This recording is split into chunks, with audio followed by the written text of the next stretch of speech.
मैं एक बार जरा सीधे पहले एम्बेसडर वोरा आपके पास आ रही हूँ। मैं जानती हूँ कि आपके बहुत सारे दोस्त इजराइल में हैं, मैं जानती हूँ कि आप हिब्रू भी बोल लेते हैं, मैं जानती हूँ आपकी खास नजर है इस वक्त नेतन्याहू मोदी मुलाकात पर। तो जरा बताइए सर, क्या बोलने वाले हैं आज प्रधानमंत्री? आपका बहुत बहुत धन्यवाद बेटा, बहुत अच्छा लगता है, आपसे बहुत कुछ सीखने को मिलता है। इतने सारे विशेषज्ञ आपने बुलाए, मेरी क्या जरूरत है, इनकी जानकारी मुझसे कहीं ज्यादा। लेकिन इजराइल में जो लोग ये कार्यक्रम देखते हैं उनको एक चीज कहना चाहता हूँ, शालोम पित्साखॉन ले इजराइल की, आपकी जीत हो हर चीज जो आप चाहते हैं। बहुत जल्दी से बता देता हूँ, 1980s में इजराइल के साथ हमारी डिप्लोमेटिक रिलेशन नहीं थे, लेकिन उस समय भी इजराइल ने एक प्रस्ताव रखा था कि पाकिस्तान के जिहादिस्तान में जो कहूटा न्यूक्लियर रिएक्टर है उसको उड़ा देते हैं ताकि वो बम ना बना सके। ये लोग बहुत बकवास करते थे, ये इस्लामिक बम है बताने की कोशिश करते। लेकिन उस समय अमेरिका ने कहा बिल्कुल नहीं, हमारा इंटरेस्ट है सोवियत संघ को तंग करना। अफगानिस्तान में पाकिस्तान हमारा चमचा है तो आप वहां कुछ मत करिए। हमने नहीं किया, वो प्रधान चल गया।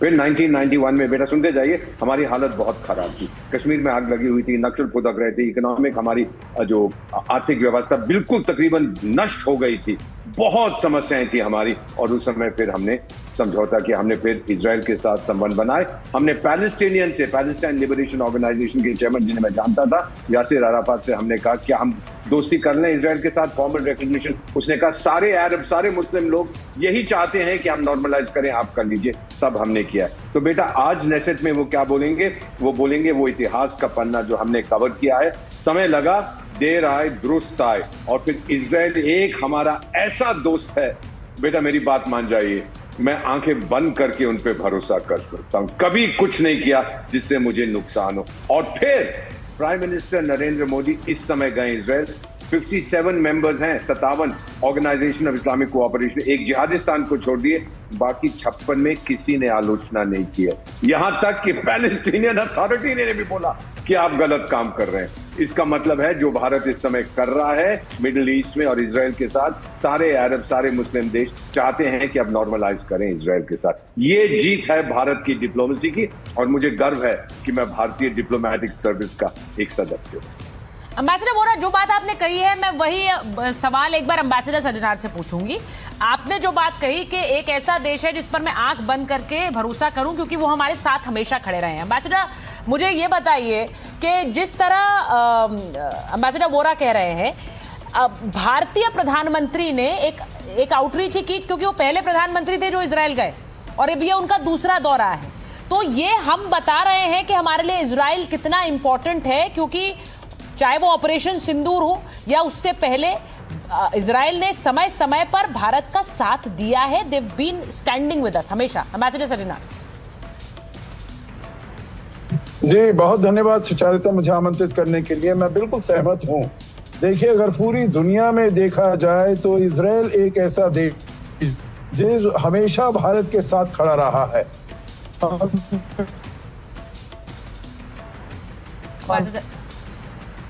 एम्बेसडर, आपकी आवाज हम तक नहीं आ रही है, मैं वापस आऊंगी आपके पास। वी लॉस्ट द सिग्नल, तो हम वापस आएंगे। लेकिन मैं एक बात, जरा ये जो एम्बेसडर वोरा ने बात कही है, कॉमोडोर मुस्कुरा रहे हैं सर, मुस्कुराहट के पीछे का कारण क्या है? दोनों देशों के राष्ट्रीय अध्यक्षों की मुलाकात हो रही है इसलिए आप खुश हैं, या ये मैसेजिंग कहीं जाने वाली है वो इसलिए आप खुश हैं? जरा बताइए। इन पैनलिस्ट जो मेरे साथ हैं, जिनकी बातें इतनी अच्छी मैंने अभी सुनी और बिल्कुल मानता हूं मैं उन बातों को, और खासकर मेरे जो गेस्ट पाकिस्तान से हैं, मैं उनको ये मैसेज देना चाहता हूं कि रशिया, फ्रांस के बाद एक इजराइल ही एक ऐसा देश है जो हमेशा से हमें सपोर्ट करता है, चाहे वो कारगिल युद्ध था, चाहे वो ऑप सिंदूर था। और अभी जब प्रधानमंत्री बोलेंगे तो वो जरूर बात करेंगे स्ट्रेटेजिक पार्टनरशिप को बढ़ाने की, स्पेशल स्ट्रेटेजिक पार्टनरशिप में, हेक्सागन ऑफ अलायंस में। मैं ये कहूंगा कि आज तक भारत ने कोई अलायंस ज्वाइन नहीं किया, लेकिन मैं इसको देख रहा हूं स्ट्रेटेजिक कोऑपरेशन एग्रीमेंट की तरह। और खासकर कट्टरवादी सोच, जो कि चाहे वो शिया हो, सुन्नी हो या कट्टरवादी संस्थाएं हैं, उनके अगेंस्ट काम करना। हमारे देश के पास एक ऐसा देश है जो यूज करता है टेररिज्म को और टूल की तरह। तो कहीं ना कहीं जो उसके लिए सबसे इंपॉर्टेंट चीज है, जो हमारी काउंटर टेररिज्म की पॉलिसी है, प्रहार, जो कल ही निकली है, उसमें हमें इंटेलिजेंस एक बहुत इंपॉर्टेंट मुद्दा है। और इंटेलिजेंस में में मोसाद से बेटर इंटेलिजेंस तो दुनिया में किसी की भी नहीं है, विश्व की। सो इंटेलिजेंस शेयरिंग एक इशू होगा, हिस्ट्री पे वो उस तरह बात करें, हैफा के बारे में बताएं जहां हमारी जोधपुर लैंसर्स ने जीता था, या फिर बात करें याद वैशान की जो यहूदियों के साथ हुआ, बात करें क्लोज रिलेशनशिप की, खासकर डिफेंस कोऑपरेशन की। आप मानेंगे नहीं, तीसरा सबसे बड़ा सप्लायर आज इजराइल भारत का है, और साथ में टेक्नोलॉजी कोऑपरेशन की किस तरीके से हमारी मदद कर रहा है इजराइल आत्मनिर्भरता की तरफ, मेक इन इंडिया की तरफ। उसकी सभी बड़ी कंपनीज की सब्सिडरीज भारत के अंदर है, चाहे वो राफेल एडवांस सिस्टम है, चाहे एल्बिट सिस्टम है, उन सबका कोऑपरेशन या तो टाटा एडवांस सिस्टम या कल्याणी के साथ, या फिर अदानी के अल्फा डिजाइन के साथ। वो ड्रोन भी मैन्युफैक्चर कर रहे हैं, आर्टिफिशियल इंटेलिजेंस में हमारी मदद कर रहे हैं, साइबर सिक्योरिटी में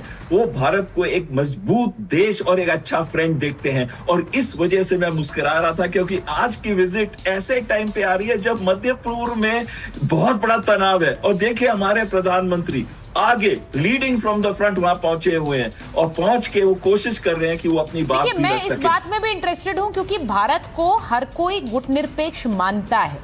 भारत वो देश है जो जो एक तरह का मैं कहूं मिलिट्री टर्मोइल है, या फिर जो एक युद्ध की स्थिति अलग अलग जगहों पर वैश्विक मंच पर बनी हुई है, उन सब के बीच भी शांति का और पीस का संदेश देता है। तो मैं बहुत ज्यादा इस आज इंतजार कर रही हूं कि प्रधानमंत्री वहां जब इजरायली संसद में बोलेंगे तो क्या संदेश देंगे। मैं लाइव तस्वीरें भी दिखा रही हूं, इजरायली संसद में भारतीय प्रधानमंत्री पहुंचने वाले हैं और वहां पर वो संदेश देंगे।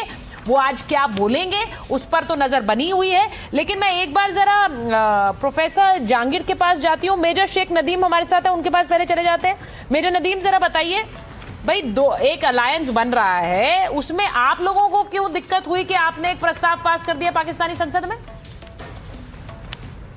देखिए, कहते हैं कि वेल नोन कि man is recognised by his company, और आपको पता है कि नेतन्याहू इज अ बुचर, ठीक है, and Israel is responsible for all the जितने भी जो आपने जीनोसाइड हुआ है फिलिस्तीन के अंदर। आपने देखा है कि तकरीबन 75,000 को इस एक दिन ने कत्ल किया।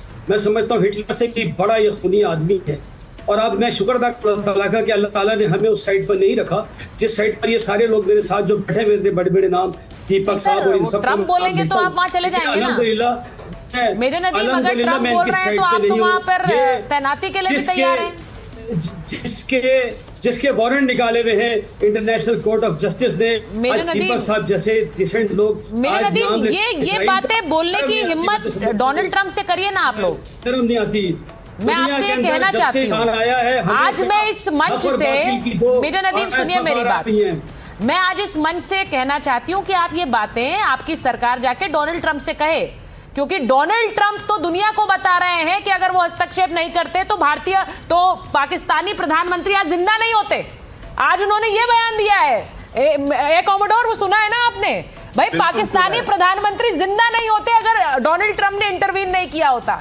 अब ये सोच ली थी, ये हालत थी, ये हालत। हाँ, ए कॉमोडोर क्या बोल रहे हैं? बहुत बड़ी बात उन्होंने ये कि पाकिस्तान आया था उनके पास, पाकिस्तान ने आके बोला कि ये युद्ध को रुकवाइए, हम तो तबाह बर्बाद हो जाएंगे। और साथ में उन्होंने ये कहा अगर मैं युद्ध ना रुकवाता तो 35 मिलियन लोग अफेक्टेड होते, और साथ में इनके शहबाज शरीफ को मार दिया जाता। वैसे मैं एक चीज बताना चाहता हूँ, शहबाज शरीफ तो मरा हुआ है, मुनीर ने तो ऑलरेडी मारा हुआ है, उसको मार के हम क्या करेंगे? मारना होगा तो मुनीर को मारेंगे। और बिल्कुल मैं आपके मेजर नदीम को बता रहा हूँ, अगला कोई भी युद्ध हुआ हमारा मेन टारगेट मुनीर होगा, और आप ये लिख के चलिए और हमारी मदद करेंगे। नहीं, आज देखिए कैसे हुआ है कॉमोडोर। मैं ये बात अपने दर्शकों को बताऊं, मेरे दर्शक ये खबर उनको पता होनी चाहिए कि डोनाल्ड ट्रंप अमेरिका में सीधी तौर पर यह कह रहे थे कि अगर मैंने इंटरवीन नहीं किया होता तो पाकिस्तानी प्रधानमंत्री बचता नहीं, उनकी मौत हो जाती। ये कह रहे हैं वो। अब आप सोचिए कि कितना बड़ा खतरा था। उन्होंने कहा इतना बड़ा खतरा था तो मैंने बचा लिया। अब ये सीधी तस्वीरें आ रही हैं